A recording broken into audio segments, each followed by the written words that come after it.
Hey, this is Iskra Zafirovska from Griddler. I'm the developer of GridCAD Beta. Today I'm going to demonstrate a workflow between GridCAD Beta and Griddler 2.5 Pro. Here I'm creating a standard M6 pattern which will get saved as DXF file 01. I'll change this design slightly by increasing the number of bus bars and adding a forked bus bar ending style. I can then zoom into the bus bar endings using the hand tool and my mouse wheel. I'll hide the fingers layer for clarity and activate the bus bars layer. Then I am able to adjust the size of the forks using my mouse with the pointer tool. I've also restricted movement to only the vertical plane in order to make this easier for myself. By dragging my mouse, I can select all of the adjusted forks and group them into a single block.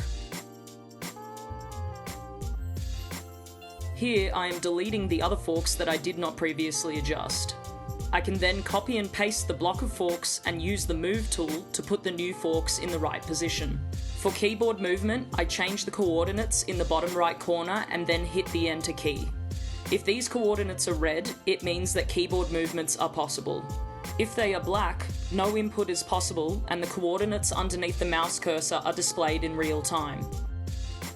Now I can ungroup the three individual blocks and create one large block of forks, which will be utilised to replace the bus bar endings at the bottom of the cell.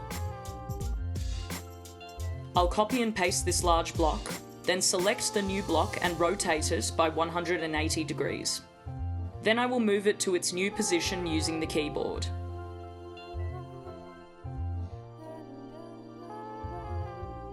As you can see, the bottom of the cell now contains the newly designed forks. I'll fit the design to the view and unhide the fingers layer, then hit save. Now I can simulate this design in Griddler 2.5 Pro. I simply press Import AutoCAD DXF and then find the design that I was just working on. This will open it in Griddler at the front metallization meshing screen. I can then prepare the design for simulation in the same way as any other Griddler session. Let's run a map on this design now. I'll simulate an electroluminescence image with a 660 mV applied voltage bias. And we see a typical result. Now let's add some potential issues to the design in GridCAD and assess their impact in Griddler. I'll delete 3 bus bar endings at the bottom right of the cell in order to imitate a printing issue. This is achieved by selecting the items and then hitting the delete key. The new design will be saved as DXF file 02 and imported to Griddler in the exact same way as before. Notice that the 3 bottom right bus bar endings are now missing in the front metallization meshing screen.